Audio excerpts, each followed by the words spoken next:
Assalamualaikum warahmatullahi wabarakatuh. Kami dari kelompok 1 akuntansi malam 3 yang beranggotakan pertama yaitu ada Arif Ahmad, yang kedua yaitu ada Aris Ahmad, yang ketiga yaitu ada Agnes Adelia, yang keempat yaitu ada Boyke Aldi Satria, yang kelima yaitu ada Siti Natasya, yang keenam ada Novia Larasati, dan yang ketujuh yaitu Veronica Desfitria. Kami akan menjelaskan materi kami tentang penentuan cost variabel.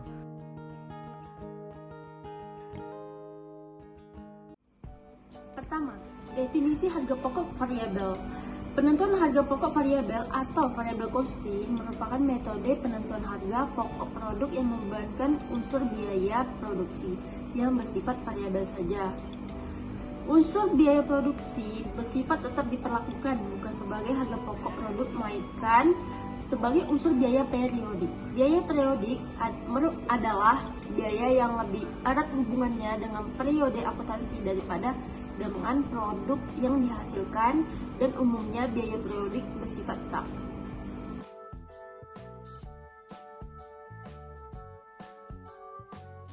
Poin pertama yaitu meningkatkan estimasi profitabilitas produk konsumen dan segmen lain. Yang kedua, laba periodik tidak dipengaruhi oleh tingkat persediaan dengan asumsi hal-hal lain tetap, yaitu harga jual, biaya bauran, dan berjualan dan sebagainya. Laba akan searah dengan penjualan. Yang ketiga yaitu biaya produk per unit tidak mengandung biaya tetap. Poin yang keempat yaitu laba bersih berdasarkan variable costing lebih dekat dengan aliran kas bersih. Hal ini akan sangat penting untuk perusahaan yang mengalami masalah aliran kas. Nama saya Siti Natasya. Saya akan membahas poin ketiga yaitu biaya periode. Biaya periode atau period cost adalah biaya yang tidak berhubungan secara langsung dengan suatu produk yang tidak diinventarisasikan. Bila harga perolehan atas dasar waktu mempunyai manfaat hanya satu periode, ia disebut pengeluaran pendapatan atau revenue expenditure. Sebab ia secara langsung diperbandingkan terhadap pendapatan di dalam periode di mana harga perolehan itu dibebankan. Jumlah biaya dibagi menjadi dua. Yang pertama biaya produk, yang kedua biaya periode. Pada biaya produk terdapat biaya bahan baku langsung, biaya tenaga kerja langsung, dan biaya overhead pabrik. Pada biaya periode terdapat biaya pemasaran dan biaya administrasi dan umum.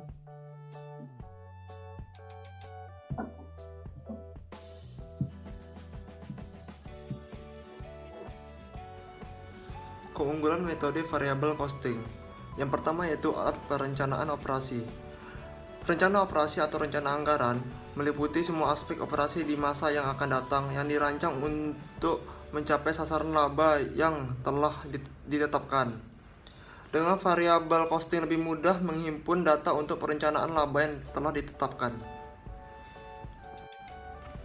Yang kedua yaitu ada penetapan harga jual. Harga jual produk yang ditetapkan oleh suatu perusahaan, tentu harga jual dapat bersaing di pasaran. Penentuan harga jual yang dapat bersaing bukanlah suatu hal yang mudah dilakukan. Harga jual yang terlalu tinggi dapat berakibat kalahnya perusahaan dalam persaingan. Sedangkan harga yang terlalu rendah dapat berakibat tidak tercapai tujuan perusahaan, yaitu tercapainya laba pada tingkat yang dikehendaki. Yang ketiga yaitu ada penentuan titik impas atau peluang pokok. Bila margin kontribusi dan biaya tetap diketahui, ada cara perhitungan yang sederhana untuk menentukan suatu keadaan perusahaan tidak mengalami laba dan juga tidak mengalami rugi. Istilah keadaan yang demikian dikenal dengan peluang pokok atau impas atau break even. Yang terakhir yaitu keempat, ada alat pengenalan manajemen. Laporan-laporan yang didaftarkan pada variable costing jauh lebih efektif daripada full costing untuk pengenalan manajemen.